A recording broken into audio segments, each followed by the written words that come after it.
Hello friends, welcome to my channel kitchen express. હું છું doctor ચેતન. તો વિન્ટર સ્પેશિયલ સિરીઝમાં આજે આપણે બનાવવાના છીએ એક એવી ટ્રેડિશનલ રેસિપી કે જે શિયાળામાં ખાવામાં ખૂબ જ હેલ્ધી હોય છે અને મોટાભાગના ઘરોમાં બને છે, જે છે અડદિયા પાક. અને જો તમને આ રેસિપી પસંદ આવે તો આ વિડીયોને લાઇક અને શેર કરજો અને આવા નવા વિડીયોઝ જોવા માટે મારી ચેનલને સબસ્ક્રાઈબ કરજો. તો ચાલો શરૂઆત કરીએ. તો અડદિયા પાક બનાવવા માટે 500 ગ્રામ અડદનો લોટ લીધો છે. અહીંયા આપણે કરકરો લોટ યુઝ કરવાનો છે. 500 ગ્રામ ઘી અને 400 ગ્રામ ખાંડ લીધી છે. અહીંયા મેં 200 ml દૂધ લીધું છે. એમાંથી અડધું દૂધ લોટને ધાબો દેવામાં વાપરીશું અને બાકીનું દૂધ પાછળથી વાપરવાનું છે. 50 ગ્રામ ગુંદકણી અને 50 ગ્રામ સૂંઠ પાવડર અને 50 ગ્રામ અડદિયાનો મસાલો લીધો છે. આ મસાલો બજારમાં તૈયાર મળતો જ હોય છે. અને 50 ગ્રામ મિક્સ ડ્રાયફ્રૂટ લીધા છે. હવે સૌથી પહેલાં આપણે લોટને ધાબો દઈ દઈએ. તો ધાબો દેવા માટે લોટને આ રીતે એક મોટા વાસણમાં કાઢી લેવાનો છે. અને અડદિયા પાક બનાવવા માટે ધાબો દેવો ખૂબ જ જરૂરી છે, જેનાથી અડદિયા એકદમ સોફ્ટ બને છે. તો હવે અહીંયા લોટમાં અડધો કપ નવશેકું દૂધ અને 100 ગ્રામ ગરમ કરેલું ઘી એડ કરી દેવાનું છે. અને એને હાથની મદદથી સરખી રીતે આ રીતે મિક્સ કરી લેવાનું છે.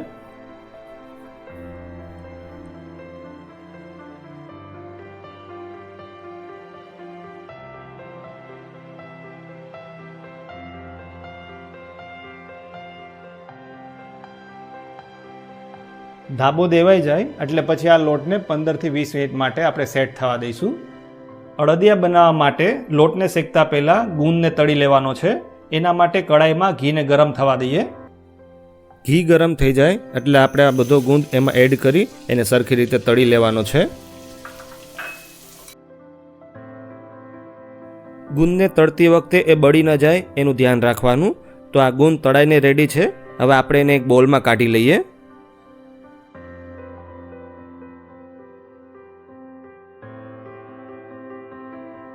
તો આ ગુંદ તળાઈને રેડી થઈ ગયો છે. હવે આ જ કડાઈમાં લોટને શેકી લઈએ. લોટને શેકવા માટે ધીમે ધીમે આ રીતે લોટ ઉમેરતા જવાનો છે.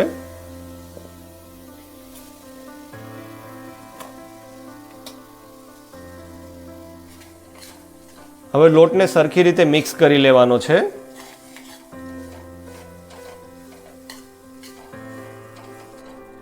લોટને અહીંયા સ્લો ટુ મીડિયમ ફ્લેમ પર શેકવાનો છે. અને લોટ શેકતી વખતે આ રીતે એને સતત ચલાવતા રહેવાનું, એટલે નીચે બેસી ના જાય. અને લોટ શેકવામાં જરા પણ ઉતાવળ નથી કરવાની.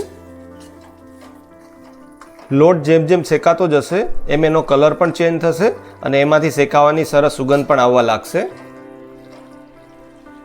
આશરે 10 મિનિટ શેક્યા પછી આ લોટનો કલર થોડો ચેન્જ થયો છે અને એમાંથી સરસ સુગંધ પણ આવવા લાગી છે. હજુ આપણે આ લોટને 10 થી 15 મિનિટ સુધી શેકવાનો છે. લોટનો કલર આછો બદામી થાય ત્યાં સુધી આપણે એને શેકીશું. આશરે 15 મિનિટ શેક્યા પછી લોટનો કલર આછો બદામી થઈ ગયો છે. હવે આ ટાઈમ પર આપણે અહીંયા અડધો કપ દૂધ એડ કરવાનું છે. તમે અહીંયા દૂધના બદલે મોળા માવાનો પણ યુઝ કરી શકો છો. અને દૂધ આ ટાઈમ પર જ એડ કરવાનું, એટલે લોટની સાથે શેકાઈ જાય.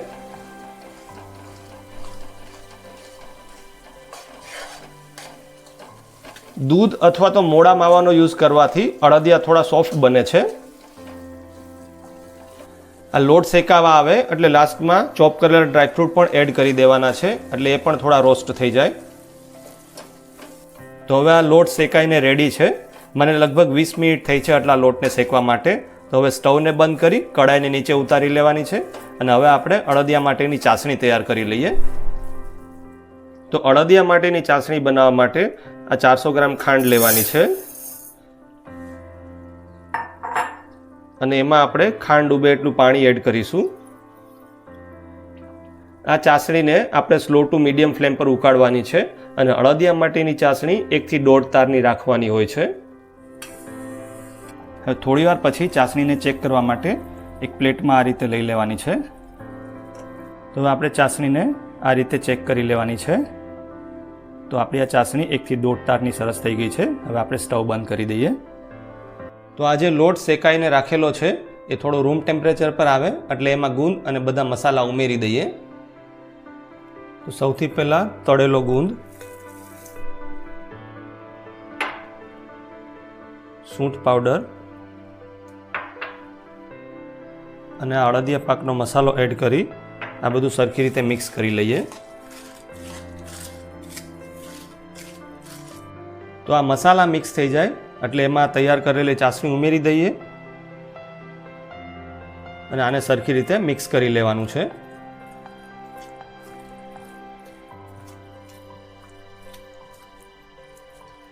તો આ અડદિયા પાક તૈયાર છે. હવે આપણે એને ઘીથી ગ્રીસ કરેલી ટ્રેમાં પાથરી દઈએ અને તમારી પાસે જો ટ્રે ના હોય તો તમે થાળીમાં પણ પાથરી શકો છો.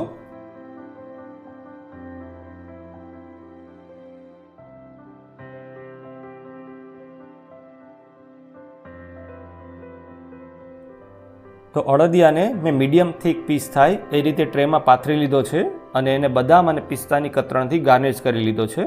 તમે અહીંયા અડદિયાને બજારમાં જે રીતે ગોળ શેપ મળે છે એ રીતે પણ કરી શકો છો.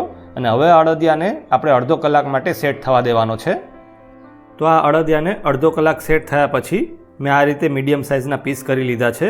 હવે આપણે અડદિયા પાકને સર્વ કરી લઈએ.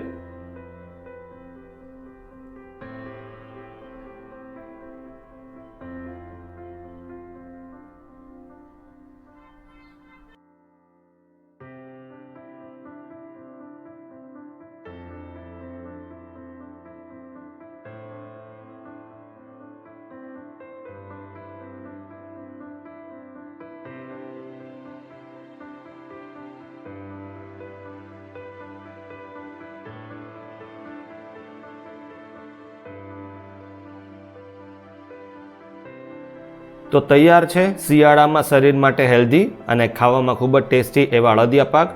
જો તમે આ રેસીપીથી બનાવશો તો એકદમ સોફ્ટ બને છે. તો તમે પણ જરૂર ટ્રાય કરજો.